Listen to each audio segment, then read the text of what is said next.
सबों को ईसुसा है। आज के इस पवित्र दिन में आप सबों का स्वागत है। आशा करती हूँ आप सभी आनंदित और अच्छे होंगे। परमेश्वर पिता का वचन कहता है, परमेश्वर का मंदिर पवित्र है और वह तुम हो। तो आइए हम अपने मनों को तैयार करें और हम प्रार्थना करें। आइए हम प्रार्थना करें। हे सर्वशक्तिमान ईश्वर दिन दयालु पिता, हम दीनताई से तुझे धन्यवाद देते हैं पिता परमेश्वर की तूने साप्ताहिक दिनों में पिता तू हमारे संग साथ हो लिया और इस पवित्र विश्राम वार के दिन ले पहुंचाया है। इसलिए हम तुझे धन्यवाद देते हैं पिता। हम इस ऑनलाइन संडे स्कूल में गीतों को गाएंगे, वचनों को सुनेंगे पिता, तो ही हमारे संग साथ हो लीजिएगा। जो भी हम वचनों को सुनेंगे उसमें हमें बहुत ऐसा आशीष प्रदान दीजिए ताकि हम इस वचनों को सुन करके अपने जीवन में बदलाव ला सकें। पिता हमारे पाप दोष अपराध गुनाहों को क्षमा करते, यह विनती यीशु मसीह के नाम से सुन और स्वर्ग राज्य में ग्रहण कर, आमीन। आराधना को आरंभ करते हुए हम साक्षीवाणी से गीत गाएंगे, गीत संख्या 129, जिसके बोल है, क्रोध का दिन है आने वाला।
हमारा आरंभ त्रिएक परमेश्वर पिता और पुत्र और पवित्र आत्मा के नाम से, आमीन।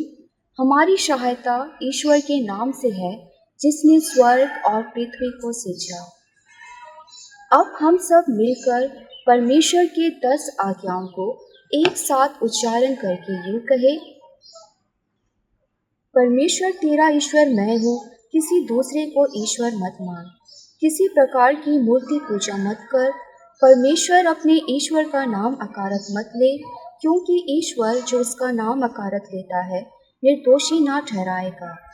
विश्रामवार को पवित्र रखने के लिए मत भूल, अपने माता पिता का आदर कर, जिससे तेरा भला हो और इस पृथ्वी पर तेरा जीवन अधिक हो। मनुष्य हत्या मत कर, व्यभिचार मत कर, चोरी मत कर, अपने पड़ोसी पर झूठी साक्षी मत दे, अपने पड़ोसी के घर और उसके परिवार का लालच मत कर। आमीन। हे ईश्वर, मुझ में एक पवित्र मन उत्पन्न कर और एक स्थिर आत्मा मुझ में डाल। मुझे अपने आगे से मत हाँक और अपना धर्मात्मा मुझसे मत ले। प्रभु हम पर दया कर।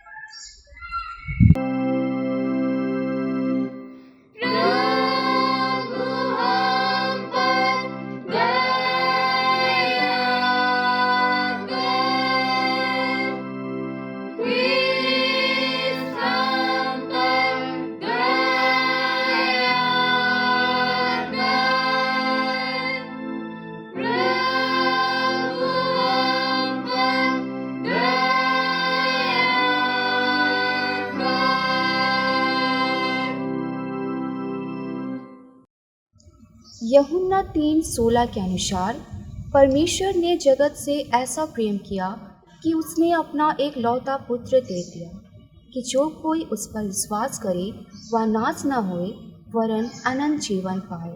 हालेलुया।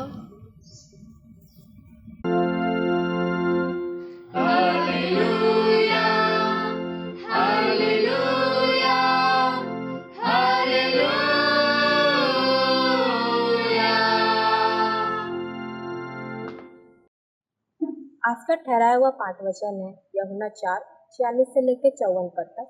यूहन्ना 4:46 से लेकर 54 पद तक। तब वह फिर गलील के काना में आया जहाँ उसने पानी को दाखरस बनाया था।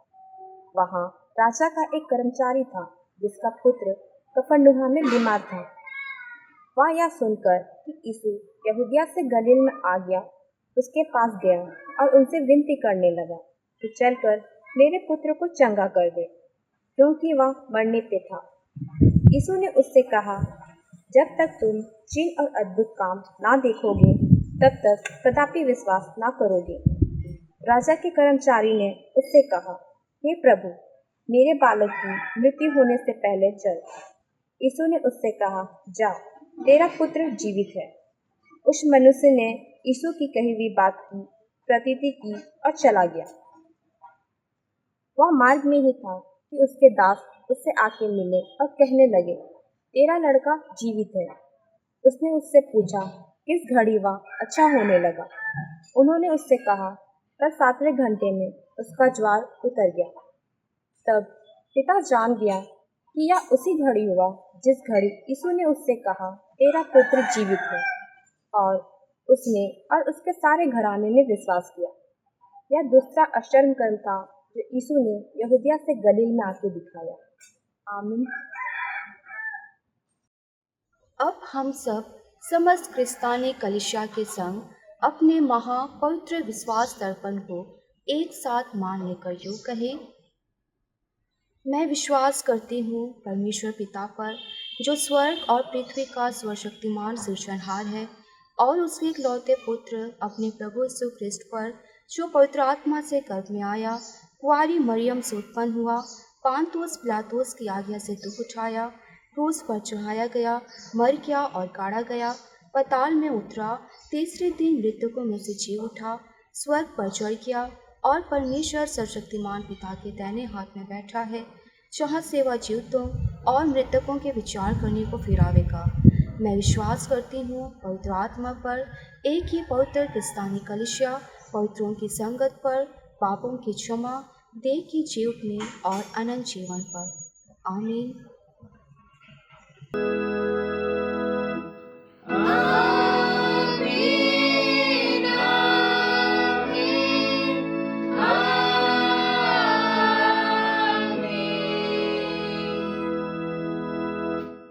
आइए अब हम व्हाट्सएप सॉन्ग की ओर बढ़ते हैं, जिसके बोल हैं दुनिया से लेके तूने मुझे।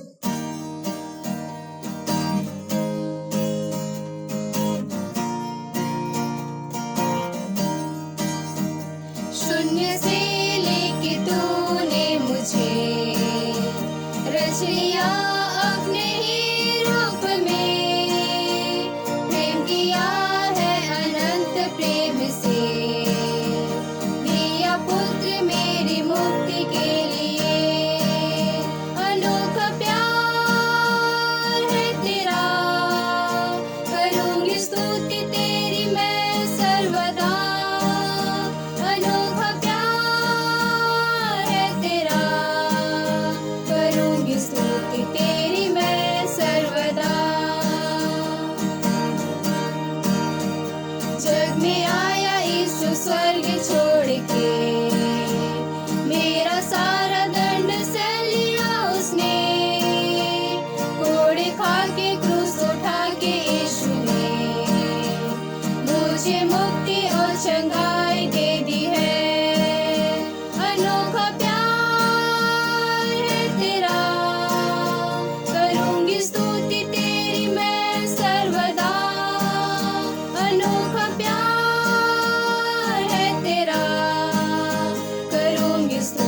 मुसीबतों से, आपकी पुतली जैसे संभाला मुझे।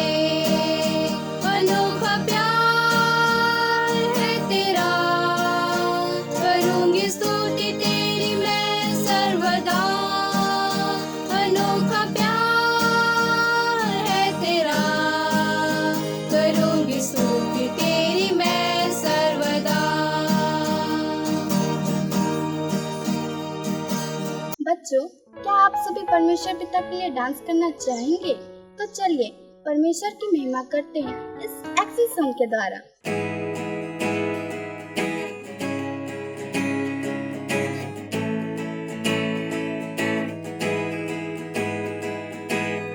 हे छोटे बच्चों, हे प्यारे बच्चों, यीशु के पास तुम आओ। कभी ना छोड़ेगा, हमेशा रहेगा यीशु मेरे संग। हे छोटे बच्चों, हे प्यारे बच्चों, यीशु के पास तुम आओ। कभी ना छोड़ेगा, हमेशा रहेगा यीशु मेरे संग। तो गाओ तो नाचो, यीशु मेरे संग। ताली बजाओ, खुशी मनाओ, यीशु मेरे संग। तो गाओ तो नाचो, यीशु मेरे संग। ताली बजाओ, खुशी मनाओ, यीशु मेरे संग। झूठ ना बोलना, चोरी ना करना, आत्मा को दुख ना देना। यीशु को प्रेम करे, दुनिया से घृणा करे, वो हमारे संग। झूठ ना बोलना, चोरी ना करना, आत्मा को दुख ना देना। यीशु को प्रेम करे, दुनिया से घृणा करे, वो हमारे संग। तो गाओ तो नाचो, यीशु मेरे संग। ताली बजाओ, खुशी मनाओ, यीशु मेरे संग। तो गाओ तो नाचो, यीशु मेरे संग। ताली बजाओ, खुशी मनाओ, यीशु मेरे संग। यीशु मेरे संग, यीशु मेरे संग। आप सबों को यीशु चाहे। मैं आशा करता हूँ कि परमेश्वर की दया और उसके अनुग्रह से आप सभी जहाँ कहीं भी है स्वस्थ और सुरक्षित होंगे। परमेश्वर का वचन कहता है, मैं तुम्हें कभी ना छोड़ूंगा और न कभी त्यागूंगा। इस प्रकार मुर्गी अपने बच्चों को अपने पंखों के तले छुपा कर रखती है, उसी प्रकार यहोवा परमेश्वर ने हम सबों को भी सुरक्षित रखा है। सो इसके लिए परमेश्वर का बहुत बहुत धन्यवाद। मेरे प्रियो, आइए हम वचन में जाने से पूर्व प्रार्थना करें। हे सर्वशक्तिमान पिता परमेश्वर, हम आपकी बड़ाई करते हैं, आपकी स्तुति करते हैं, आपकी तारीफ करते हैं। अब्बा, हम यीशु मसीह के नाम से आपके करीब आते हैं। प्रभु जी, समय में हम वचन को सीखना चाहते हैं, उसमें समझना चाहते हैं। प्रभु, आप ही उसे समझने और सीखने में हमारी सहायता कीजिए, हमारी मदद कीजिए। पवित्र आत्मा सबसे अच्छे शिक्षक प्रभु आप हैं और हम आपको निमंत्रित करते हैं इस समय में। प्रभु परमेश्वर, आप यहाँ आइए। हाँ पवित्र आत्मा, हमें मेरे मनों को प्रभु जी आप अपने नियंत्रण में रखिए, हमारे विचारों को प्रभु जी, हमारे हर एक चीज़ों को प्रभु आप अपने निगरानी में रखिए पिता परमेश्वर, ताकि हर एक कुछ प्रभु परमेश्वर आप की अगुवाई से होने पाए। स्वर्गीय पिता, हम सबों को आप ही एक चित्त और एक मन कीजिए, ताकि हम सही रीति से सब कुछ सीखने पाए। स्वर्गीय पिता, बोलने में सामर्थ और बुद्धि आप प्रदान कीजिएगा। यीशु मसीह के नाम से आमीन।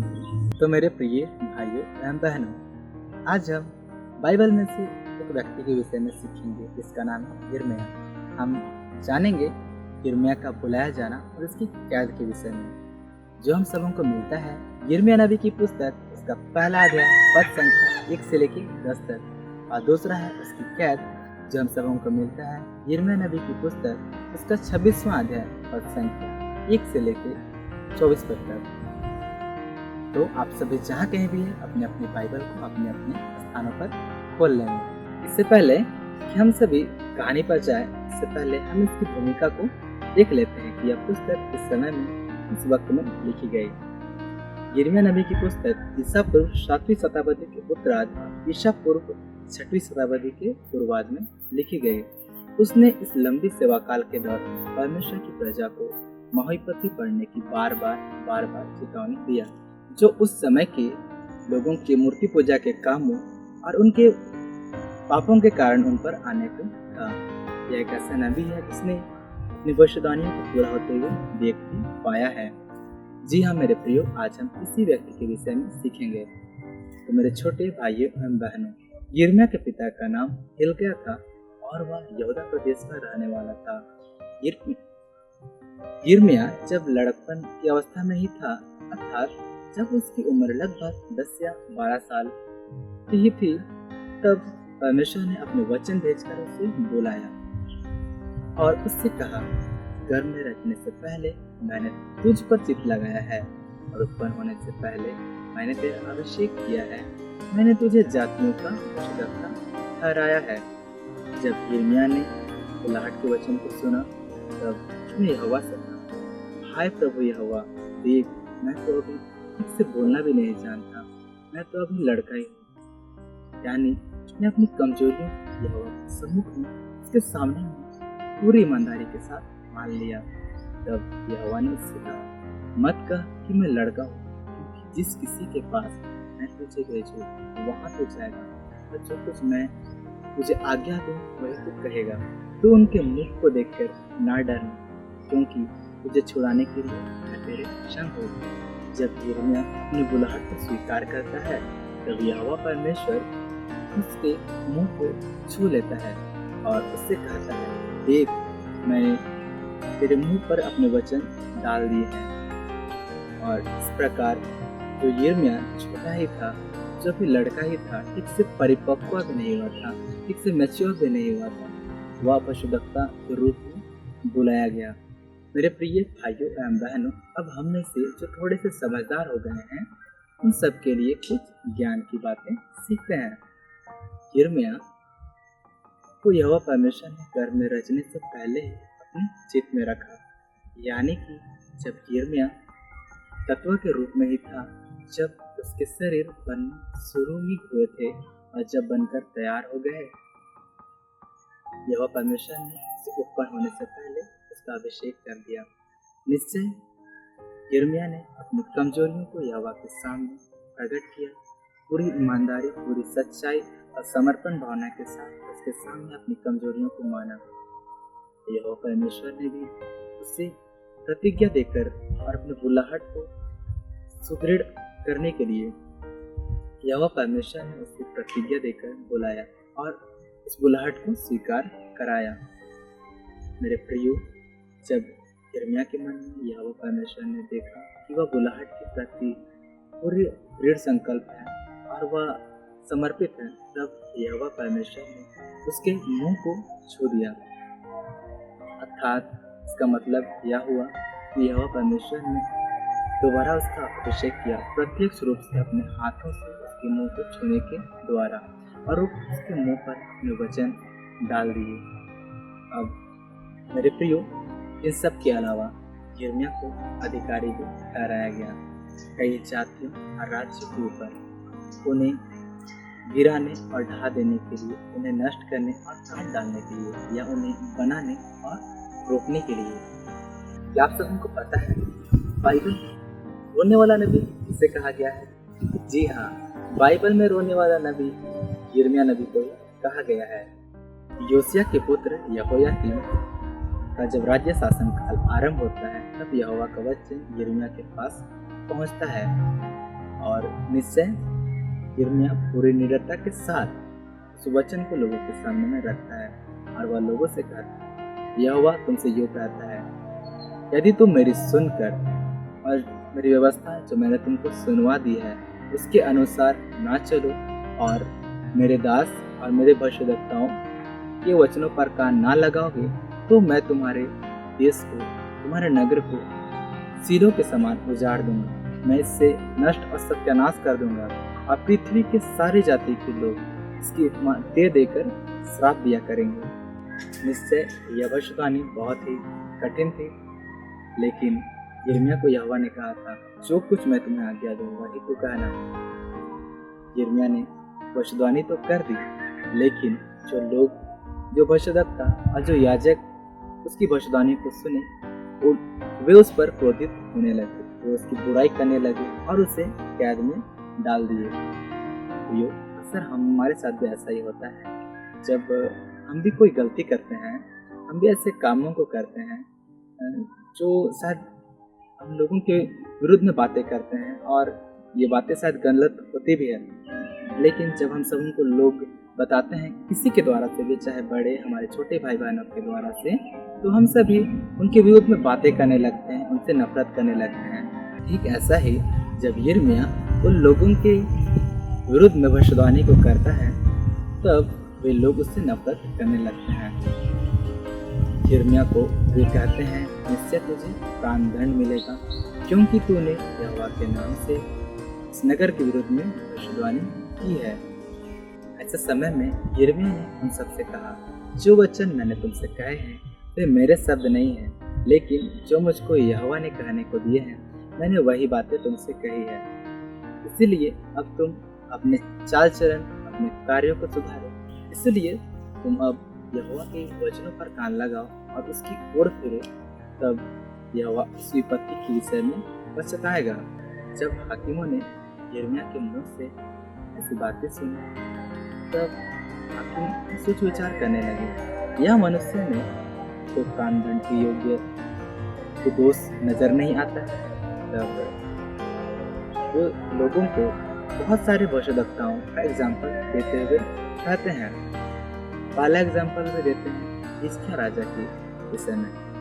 हिजकिय्याह राजा के दिनों में मीकायाह नाम का एक भविष्यद्वक्ता था और वह भी यिर्मयाह के समान ही भविष्यवाणी करता था, लेकिन हिजकिय्याह राजा उस भविष्यवाणी को सुनकर उसे मार नहीं डाला, लेकिन उसने परमेश्वर यहोवा से विनती की और परमेश्वर ने उसे माफ किया और परमेश्वर इस पर जो विपत्ति डालने को था उससे वह पछताया। इसके बाद यिर्मयाह को अहीकाम नाम का एक सहायक मिलता है, उसे एक दोस्त मिल जाता है और अहीकाम उसकी बहुत सहायता करता है और इस प्रकार से यिर्मयाह वध होने से बच जाता है। मेरे प्रिय भाइयों एवं बहनों, आइए हमने मैसेज तो सुन लिया, स्टोरी तो सुना, लेकिन इस स्टोरी में कुछ बिंदु पर हम चर्चा विशेष रूप से करने जाएंगे। पहला है लड़कपन में यिर्मयाह का बुलाया जाना। जी हाँ, यिर्मयाह तो बुलाया गया भविष्यद्वक्ता होने के लिए, लेकिन सवाल यह उठता है आज हम किस चीज के लिए बुलाए गए। तो वचन सिखाता है पहला थिस्सलुनीकियों 4:7 में, मैंने तुम्हें अशुद्ध होने के लिए नहीं लेकिन तुम्हें पवित्र होने के लिए बुलाया है। जी हाँ मेरे प्रियो, विश्व का हर एक मसीह व्यक्ति, चाहे वो किसी भी कलीसिया से, किसी भी चर्च से, कहीं का भी क्यों ना हो, हर एक व्यक्ति पवित्र होने के लिए बुलाया गया है। दूसरा है यिर्मयाह का समर्पण। इस प्रकार यिर्मयाह यहोवा के सामने अपनी कमजोरियों को बताता है और पूरी ईमानदारी के साथ उसे मान लेता है और यहोवा परमेश्वर कितना भला है वह भी उसे बल देता है। मेरे प्रियो, ऐसा ही होता है जब हम यहोवा के सम्मुख अपनी कमजोरियों को मान लेते हैं, उसे बताते हैं कि प्रभु मुझसे ये नहीं बन पड़ता है, अपनी कमजोरियों को यहोवा के सामने उंडेल देते हैं, तब यहोवा परमेश्वर अपनी सामर्थ्य को हमारे जीवन में भेजता है, अपने अनुग्रह को दिखाता है। पौलुस के जीवन में भी ऐसा ही था। पौलुस तो कहता है कि मेरी निर्बलताओं में तुम्हारी सामर्थ्य सिद्ध होती है। पौलुस तो कहता है परमेश्वर की सामर्थ्य मेरी निर्बलता में सिद्ध होती है। मेरे प्रियो, आज हम भी अपनी निर्बलताओं को प्रभु के सामने रखें। निश्चय यहोवा परमेश्वर उन निर्बलताओं से हम सबों को निकालेगा और हमें अपनी सामर्थ्य देकर ऊंचा करेगा। तीसरा है यिर्मयाह का अभिषेक। इस प्रकार यहोवा परमेश्वर ने यिर्मयाह का अभिषेक किया। आज प्रभु हमारा भी अभिषेक करता है। अभिषेक का मतलब है चुना जाना, किसी विशेष कार्य के लिए अलग किया जाना, नियुक्त किया जाना। वचन सिखाता है यूहन्ना 15:16 में, तुमने मुझे नहीं परंतु मैंने तुम्हें चुना है और नियुक्त किया है कि तुम जाकर फल लाओ, तुम्हारा फल बना रहे। मेरे प्रियो, आज हम सभी फल लाने के लिए बने गए हैं। फल क्या है? आत्मा के 9 फल, ज्योति के फल है, धार्मिकता के फल है, हमारा चाल चलन, हमारा उठना बैठना, कितने लोगों को सुसमाचार सुनाते हैं, कितने लोगों को कितनी आत्माओं के प्रभु के करीब लाते हैं। ये बहुत सारी बातें हैं और भी बहुत सारी बातें हैं, ये सब फल को दिखाते हैं। मेरे प्रियो, आज हम सभी को फलवंत होना है, क्योंकि प्रभु का वचन यह भी हम सभी को सिखाता है कि मेरे पिता की महिमा इसमें होती है कि तुम बहुत सा फल लाओ और तुम्हारा फल बना रहे। चौथा है वचन के कारण कैद। मेरे प्रियो, यिर्मयाह को वचन के कारण से कैद किया गया। वचन के कारण उसे दुख सहना पड़ा। क्या सही में आज हम सबों को वचन के द्वारा से दुख सहना है? बाइबल बताता है हम सबों को हमें बड़े दुख उठाकर परमेश्वर के राज्य में प्रवेश करना होगा। मेरे प्रियो, चेलों ने बहुत दुख उठाया, पौलुस ने बहुत दुख उठाया, यिर्मयाह ने दुख उठाया। बाइबल में जितने भी लोग प्रभु के जो सेवक रहे हैं, सब ने बहुत दुख सहा है। मेरे प्रियो, आज हमें भी दुख उठाना है। मेरे प्रियो, यीशु मसीह जो इकलौता परमेश्वर का बेटा है, बाइबल उसके विषय में बताती है कि पुत्र होने पर भी उसने दुख उठा कर आज्ञा मानना सीखी। आज हम सबों को दुख उठाना है और मसीह की आज्ञाओं को मानना है। मेरे प्रियो, साथ हम सबों को प्रभु के राज्य के लिए तैयार भी होना है, ताकि हम आनंद के साथ इस राज्य में जाए। पांचवा, इसे हम चेतावनी के रूप में देते हैं। इस प्रकार इस्राएलियों को यिर्मयाह ने चेतावनी दिया कि बुरे काम से फिरो, क्योंकि वे लोग बहुत ही पाप में घिरे हुए थे। क्या आज वैसी ही परिस्थिति हमारे सम्मुख में नहीं है? क्या आज लोग पाप में नहीं गिरे? क्या हम पवित्र हो चुके हैं? नहीं ना। आज हम सबों को भी अपने कामों को सुधारना है। बाइबल बार बार क्यों काम को इतना सुधारने के विषय में कहती है, क्या आप सबको को पता है? बाइबल ऐसा बताती है, वचन सहित 62:12 और प्रकाशित 2:23 और भी ऐसे बहुत सारे वचन हैं जो हम सबको सिखाते हैं कि हमारा न्याय विश्वास के अकॉर्डिंग नहीं, लेकिन हमारा न्याय हमारे कामों के अकॉर्डिंग होगा। परमेश्वर यहोवा हर एक को उसके काम के अनुसार प्रतिफल देगा। इसीलिए मेरे प्रिय, परमेश्वर हम सबों को बार बार अपने कामों को सुधारने के लिए कहता है। यूहन्ना आया, यूहन्ना ने कहा मन फिराओ क्योंकि परमेश्वर का राज्य निकट आ गया है। यीशु मसीह आए, यीशु मसीह ने भी प्रचार यही किया, मन फिराओ क्योंकि परमेश्वर का राज्य निकट आ गया है। मेरे प्रियो, जी हाँ, आज परमेश्वर का राज्य निकट है। आज आवश्यकता है हमें अपने बुरे कार्यों से मन फिराने की, चाहे कितनों भी बड़ी गलती हमने की हो, लेकिन आज अपने कामों से मन फिराएं, ताकि हम सब भी प्रभु के लिए एक अच्छे गवाह भी बने और एक अच्छे योद्धा भी बने। और आखिरी है, दुख देकर परमेश्वर यहोवा पछताता है। छठवां और आखिरी है, दुख देकर यहोवा पछताता है। मेरे प्रियो, सचमुच में परमेश्वर यहोवा दुख देकर पछताता है।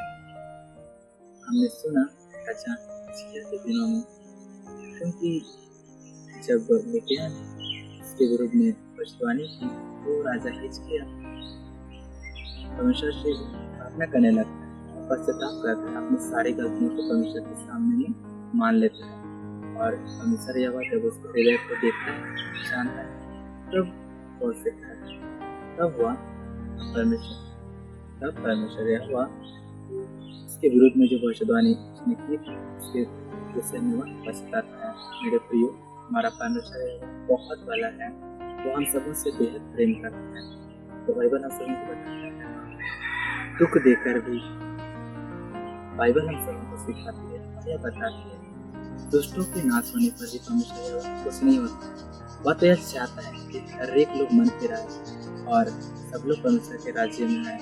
हे प्रियो, परमेश्वर हम सबों से अगापे रीति वाला प्रेम करता है और निस्वार्थ प्रेम करता है। उसने हमें अपने हाथों से बनाया है। आपको पता है, बाइबल बताता है परमेश्वर को वचन से बताता है, मैंने तुम्हारे चित्र को अपने हथेली में खोदकर बनाया है। मेरे प्रियो, कितना अद्भुत बात है ना, जो परमेश्वर से इतना प्रेम करता है, अपनी हथेली पर, अपने हाथों पर हमारे चित्र को अपने स्वरूप में, अपनी समानता में हम सबों को बनाया है। इसीलिए मेरे प्रियो, आज हम अपने आप को नाश नहीं किया, वरन पूरी समर्पण भावना के साथ दिया हुआ के सम्मुख में आना है। जरूर हम कमजोर हैं, लेकिन प्रभु के सामने हर एक बात को रखना है। बेटा परमेश्वर तभी हम सभी को बहुत सारी बुद्धि देगा, सामर्थ देगा, बल देगा और अपने वचन की शिक्षा में आगे बढ़ाएगा। परमेश्वर पिता हमारी मनों की आंखों को खोल दे और हमें ज्ञान और प्रकाश की आत्मा दे, ताकि हम आने वाले समय में उसकी पहचान में बढ़ते चले जाए, बहुत सारा फल लाए और उसको महिमा दे। परमेश्वर पिता इस वचन पर बताया आशीष दे। आइए हम लोग प्रार्थना करें।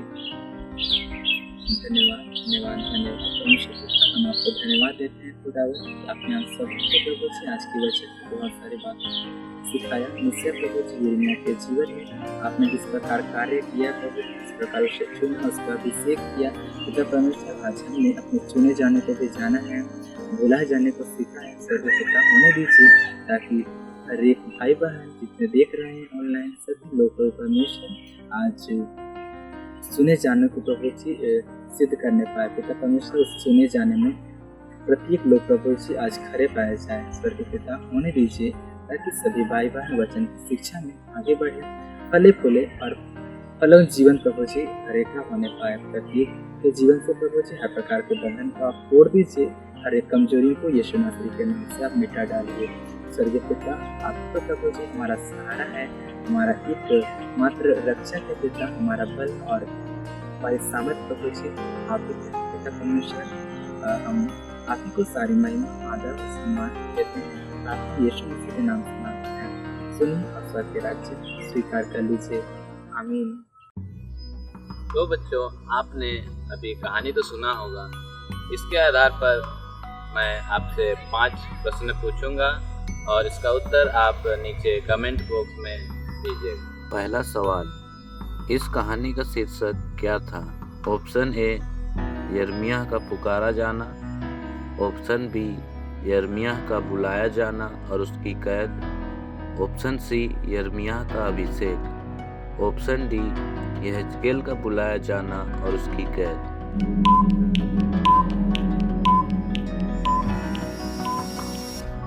इसका सही उत्तर है ऑप्शन बी, यिर्मयाह का बुलाया जाना और उसकी कैद। दूसरा सवाल, यिर्मयाह को परमेश्वर ने किस अवस्था में बुलाया? ऑप्शन ए, युवा अवस्था में। ऑप्शन बी, किशोर अवस्था में। ऑप्शन सी, लड़कपन अवस्था में। ऑप्शन डी, इसमें से कोई नहीं।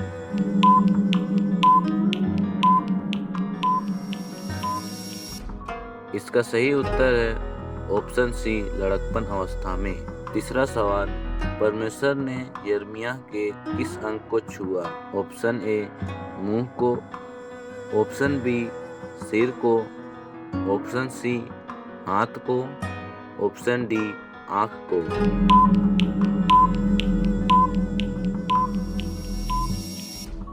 इसका सही उत्तर है ऑप्शन ए, मुंह को।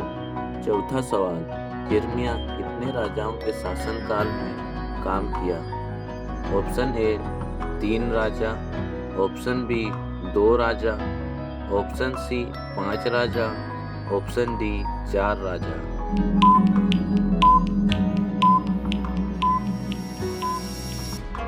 इसका सही उत्तर है ऑप्शन डी, 4 राजा।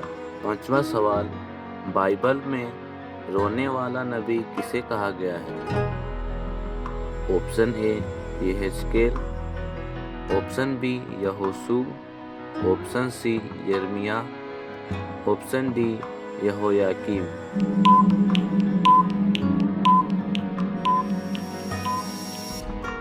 इसका सही उत्तर है ऑप्शन सी यिर्मयाह।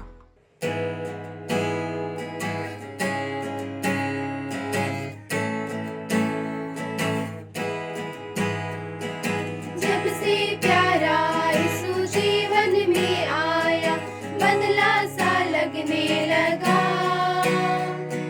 ये धरती अंबर बहती है नदियाँ, गीत गाने लगा। जब से प्यारा यीशु जीवन में आया, बदला सा लगने लगा। ये धरती अंबर बहती है नदियाँ, गीत गाने लगा। जो न कभी सुन न सका सुनने लगेगा, जो न कभी बोल न सका बोलने लगेगा। जो न कभी सुन न सका सुनने लगेगा, जो न कभी बोल न सका बोलने लगेगा। जब प्यारा यीशु जीवन में आया, जब प्यारा यीशु जीवन में आया, जब से प्यारा यीशु जीवन में आया, बदला सा लगने लगा। ये धरती अंबर बहती है नदियाँ, गीत गाने लगा। जब से प्यारा यीशु जीवन में आया, बदला सा लगने लगा। ये धरती अंबर बहती है नदियाँ, गीत गाने लगा। जो न कभी देख न सका देखने लगेगा, जो न कभी चल न सका चलने लगेगा। जो न कभी देख न सका देखने लगेगा, जो न कभी चल न सका चलने लगेगा। जब प्यारा यीशु जीवन में आया, जब प्यारा यीशु जीवन में आया, जब से प्यारा यीशु जीवन में आया, बदला सा लगने लगा। ये धरती अंबर बहती है नदियाँ, गीत गाने लगा।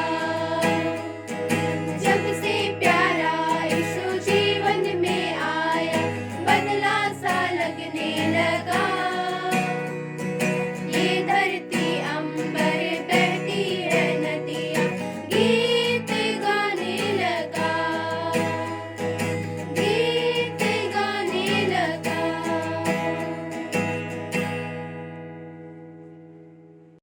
आप सबने स्कूल में मैचिंग क्वेश्चन तो सॉल्व किया ही होगा। तो आइए आज हम संडे स्कूल में बाइबल से रिलेटेड मैचिंग क्वेश्चन सॉल्व करते हैं। तो क्या आप तैयार हैं? आप सबको स्क्रीन पर कुछ नाम और उससे रिलेटेड पिक्चर्स दिखाए जाएंगे, जिसे आपको पहचान कर मैच करना है।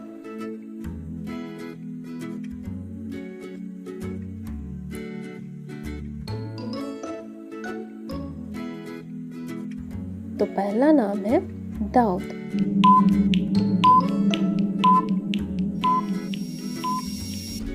सही जवाब है गोफन। दूसरा है सामरी स्त्री।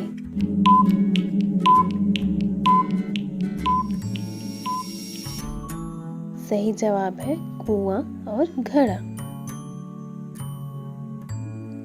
तीसरा है इसहाक।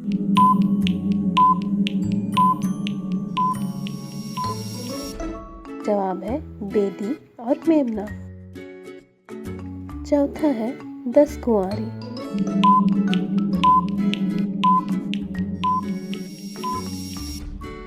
सही जवाब है 10 दिए।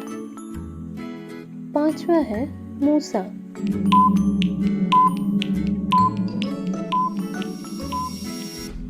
सही जवाब जलती झाड़ी।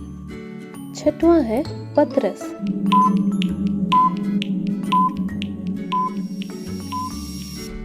सही जवाब है जाल और मछली।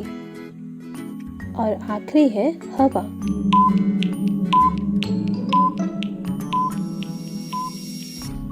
सही जवाब फल। छा ना दो हिंदी भजन दो भजन के दाबू ना मिसा मुंडारी भजन ते भजन न्याबू दोला धर्म हिता हेर जना राय जांगले का दी सुमरे धर्म हिता हेर जना राय जांगले का दी सुमरे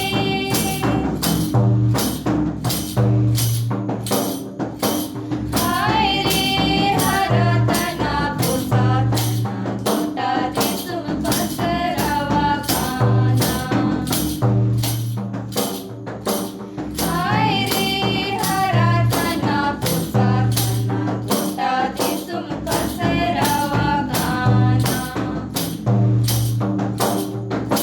किली मिली जाती किली होळ कोताला दी सुमरे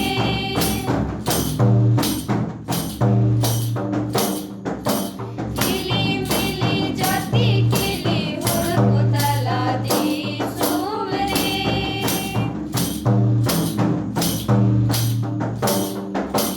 हाय रे हरा तना पोसा तना गोटा दे सुम बसरावा खाना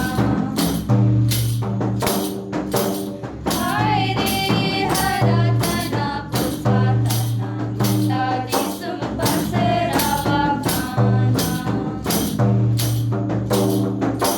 जाबुदोय काजी तना चोनी तेरे पे दे सुमरे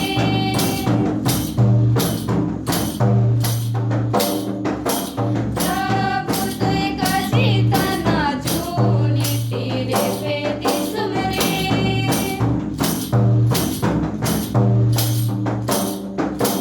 हाय रे हरा तना पोसा तना गोटा दे सुम बसरावा खाना हाय रे हरा तना पोसा तना गोटा दे सुम बसरावा खाना आले दोले सुख तना आबा आमा धर्म ना गिरते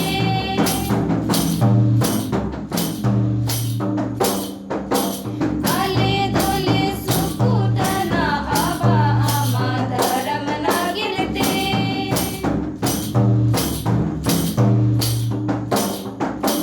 हाय रे हरा तना पोसा तना गोटा दे सुम बसरावा खाना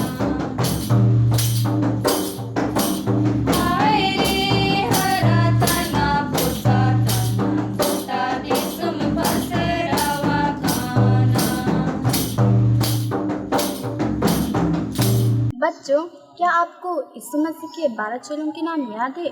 अगर नहीं तो आइए हम इस क्राफ्ट के थ्रू सीखते हैं।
करते हुए साक्षीवाणी से गीत गाएंगे, गीत संख्या 287। इसे हम हो भाषा में गाएंगे, जिसके बोले रिश्ता सिपाही आमता नाम।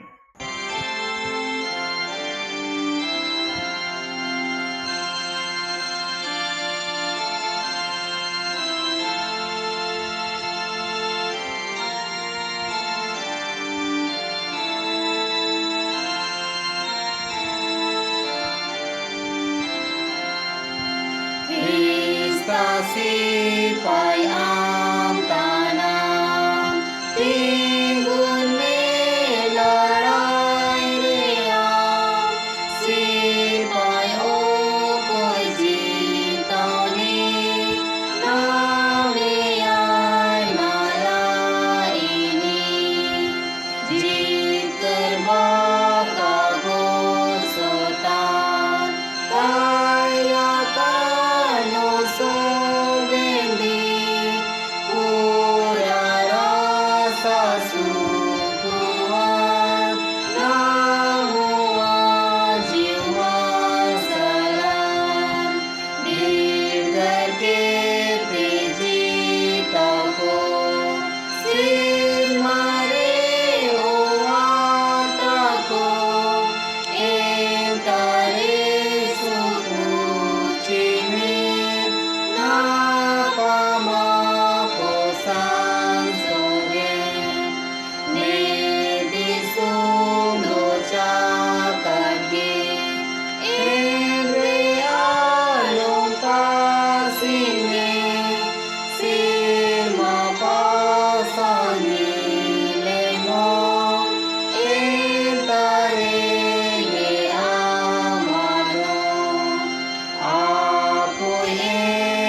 आइए आज के इस वर्चुअल संडे स्कूल को अंत करते हुए प्रार्थना करें।